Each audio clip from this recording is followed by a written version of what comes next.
media me fee say ya hweye na ya ma NDC for enhu ne say e ya bato ne ekoto ye enye coup d'etat bi na aba the next time no de be hu an say Raf sent one you say one why obekwa hospital no GJA oxygen ni ade say we di sinkofo so na NDC for abedi la ya che why had the because one no akando ye ka wasema o pese e beka Akando is in the wrong profession or the wrong ministry. Akando enimuni. What you say? What's it? Ne lifetime experience ya why nyina dining hall prefect. Number 2, Akando osado fu rice farmer and have the best position for Akando a forestry commission. Yamfa forest and shanensa. Na so cover health. Akando, sir. What do you expect? Abusia, Ghana the debut that's already at Tiasem Fofro. GJA, Ghana Journalists Association, or President, I friend Mr. Albert Abusia, or the Assembly Ababontene, or in some pure Foesia, Abusia, Sasusuna Ponyando, Communications Director, Emma MPP, or also Sunny Health Minister, Kwame Minta Akando Abusia, Beef the Honum, Sasuso and a Black Rasta, or also Ababe reply, Mahmoud Baumia. All right, Abusia, episode in my bonnet and temper Pupu parties in São Paulo. Yabone bede be to pam penetration me de adoma to smabo kran e de amount say Dr. Tenkwa de na so an hyebusia me mi twa me homla me be nkomo no ye de be so kai say we follow all the social media platform as VANDYKE, Facebook, TikTok, YouTube ni na e VANDYKE me mi twa me homla me be nkomo no ye de be so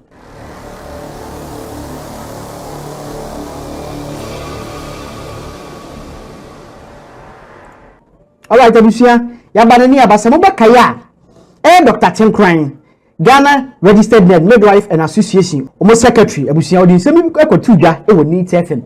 All kinds of symbiote to say. Now, a threat, Emma Ghana journalist for, and then I'm GJA, Ghana Journalists Association, or president, I friend Albert, Abusia, or the same Abatuja.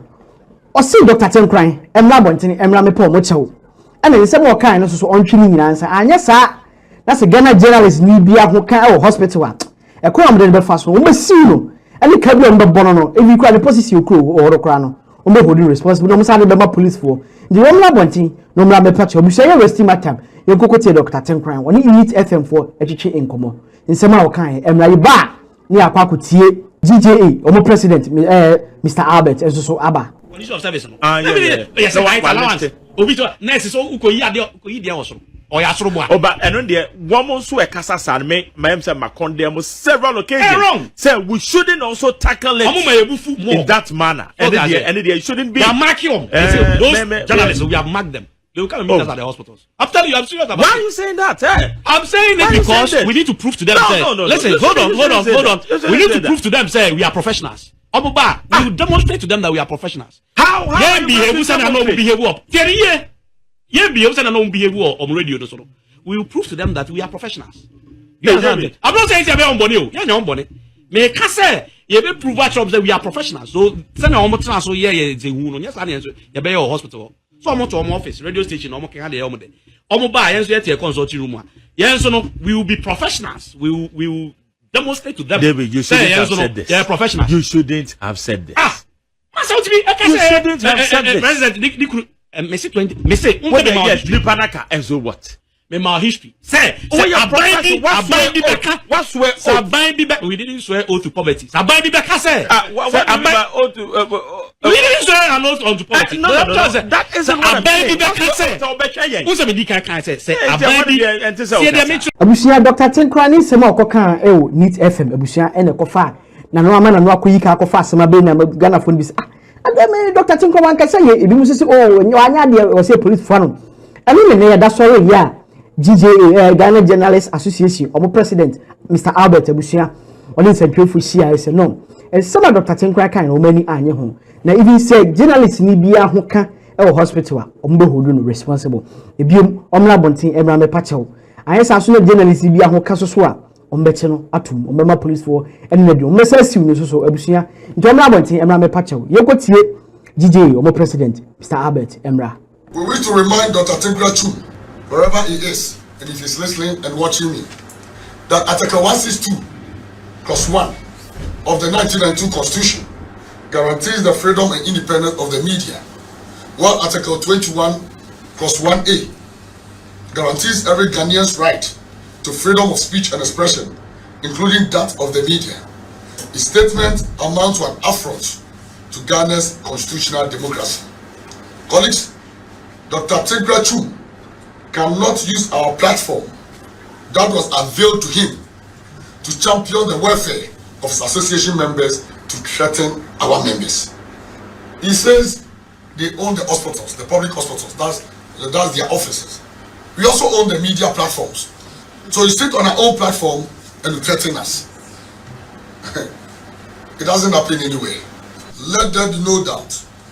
If Dr. Tegra Chu fails to retract and apologize, the GJA reserves the right to pursue legal action against him personally in a court of competent jurisdiction. We will hold him fully responsible in law and in public accountability for the consequences of his record statement. And we will not only take civil actions, we may also resort to criminal action. Because these are words of threat. It is already in motion to the Inspector General of Police on this record statement for the police to probe and to ensure that when journalists, anything happens to journalists in our public hospitals, this man will be held accountable. We will hold him personally accountable for any harm that befall journalists in public elsewhere as a result of his utterances. So what it means is that if a journalist visits any hospital, public hospital, and anything happens to him or her, whether due to the negligence of nurses or not, we are going to hold Dr. Tegra responsible if he fails to do the needful within 5 days. We also call on the leadership of the Ghana Registered Nurses and Midwifery Association to publicly disassociate itself from this comment. Silence on their part will be interpreted as endorsement and complicity.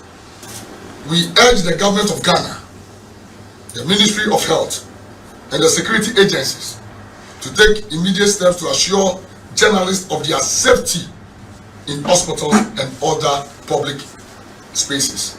Now, I do some for a summer. GJA, our president, Mr. Albert, in some of the two Dr. Tenkra. Almost 5 days. Omla me promote and yes, sir. Na journalists ni bi organ bi ahoka e koyom de be fa so no akra be genensa. Abusia yentinsi highway so. Ponyando a wo ye MPP communications director. Oni ye health minister, Komna Mita Akando. Wenya mesko o Ponyando akache. Ponyando kase mo kire se health minister to so position here dey man no deserve it because we know anything about health.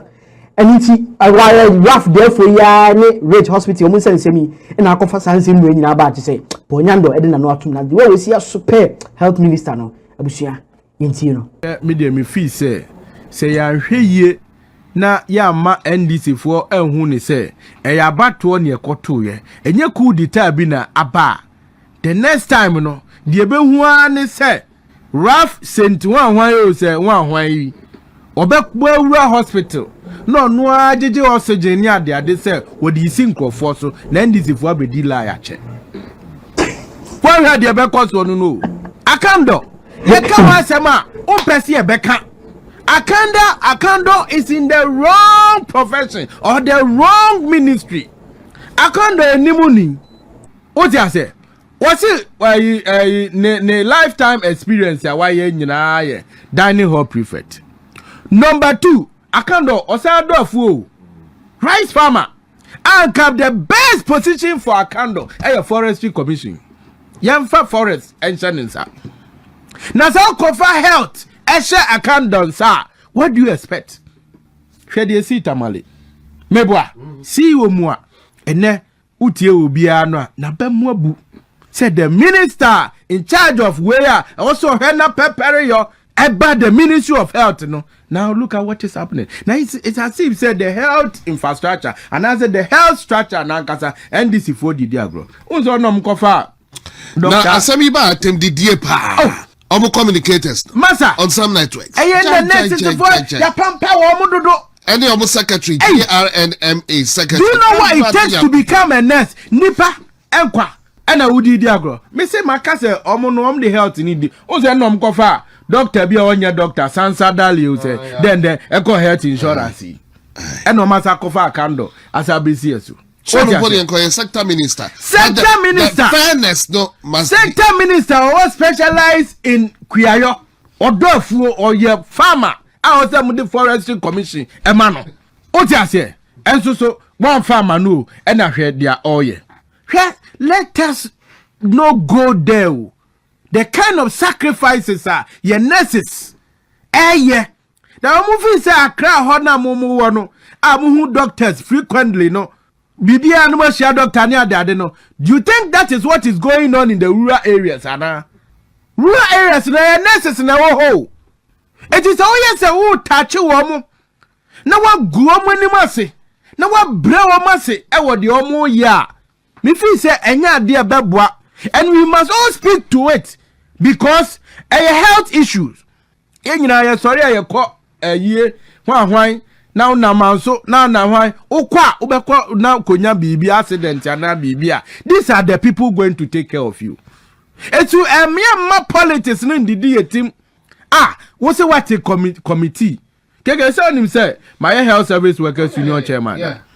Na say what's what committee ya? Committee no asema AC or Red Hospital no. What committee members no about 90% e Ministry of Health. Without a rep from GRNMA for abra nurse ni no nurse and I say oye GRA member one fa rep ba kukura anka ho na sanity committee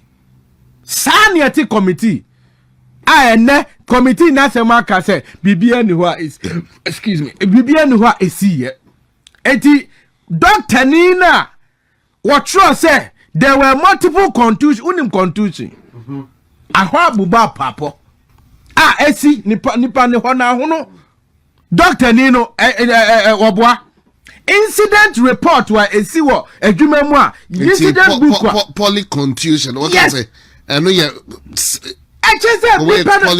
yes a peja eti eno NC incident report wo ho nurses no recording say there was this incident esi e wo mu no eno no wa hu eno eti ye pa kire say bibia ni ho a e course wo hwe mama nka asem njo in triaging and I say your health facility no per training mimi ni mu no se uko accident scene kra the other miwo bibi anye no the other onu na ya ben nyame what you say enti wo ref na wo sa o sede ya wo tietem wo ho no there are worst cases egu ha per the next training no obehwe no even BP wo dey fa o pressure crack pressure dey be 280 wo dey betima 150 e wo soro but obi dey 280 awo ko nyame nchen what you say so it's up to the discretion of the nurse and obe vary